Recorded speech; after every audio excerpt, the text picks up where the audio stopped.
ஒரு தேர்வில் 10 மாணவர்கள் பெற்ற மதிப்பெண் கொடுத்திருக்கிறாங்க. மதிப்பெண் அப்படின்னா 1 மார்க்கு யாருமே எடுக்கல, 2 மார்க்கு 2 பேர் எடுத்திருக்கிறாங்க, 3 மார்க்கு ஒருத்தர் எடுத்திருக்கிறாங்க, 4 மார்க்கு 3 பேர் எடுத்திருக்கிறாங்க, 5 மார்க்கு 4 பேர் எடுத்திருக்கிறாங்க.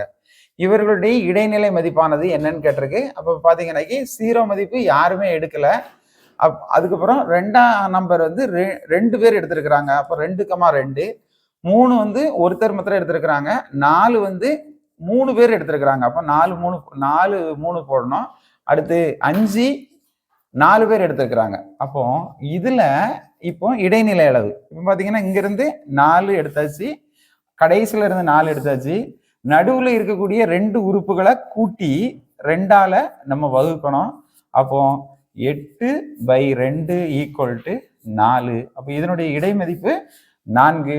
இதே இது ஒற்றை எண்களா இருந்தா அந்த எண் மட்டும்தான் இடைநிலை அளவு.